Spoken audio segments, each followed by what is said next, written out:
আজি আমাৰ 62nd concept সিৰিজৰ আজি টপিক কি হয় টাইপস অফ ফ্ৰেকশন এতিয়া ফাৰ্স্ট টাইপটো চোৱাচোন ফাৰ্স্ট কি আছে প্ৰপাৰ ফ্ৰেকশন মানে কি হয় when numerator is smaller than denominator মানে ওপৰত যোনটো আছে লগতো এইটো তলতকে মানে সৰু হয় ঠিক আছে যেনেকৈ আমি एग्जांपल 3/7 এইটো আছে আমাৰ কি হয় প্ৰপাৰ ফ্ৰেকশনৰ एग्जांपल এতিয়া সেকেন্ড টাইপটো চোৱাচোন সেকেন্ড টাইপটো কি হয় improper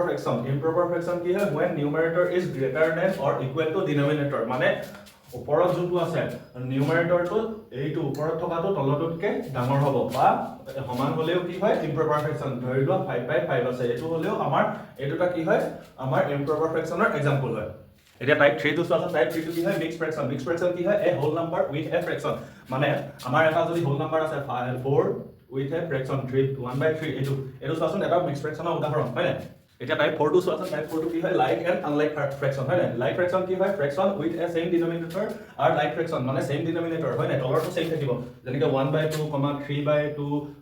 5/2 এইবিলাক কি হয় লাইক ফ্ৰেকশন ইয়াৰ কি হয় তলৰ যোনটো আছে ডিনোমিনেটৰ এটো কি হয় সেম আছে হয় না আৰু আনলাইক ফ্ৰেকশন কি হয় উইথ ডিফাৰেন্ট ডিনোমিনেটৰ মানে এই তলৰ যোনটো থাকে হেতু বেলেগ হ'ব 1/7, 2/5 এটো কি হয় আমাৰ আনলাইক ফ্ৰেকশন টাইপ 5 টো আছে টাইপ 5 টো কি হয় ইকুইভ্যালেন্ট ফ্ৰেকশন কি হয় fraction that look different but means the same মানে দেখিবলৈ আমাৰ বেলেগ লাগে কিন্তু আমাৰ মিনিংটো একেই হয় যেনেকৈ আমি 1/2, 2/4, এফালে 4/8 এইবিলাক কি হয় দেখা বেলেগ লাগিছে কিন্তু আমি যেতিয়া আমি সৰু কৰি দিম সব 1/2 এ হয় ঠিক আছে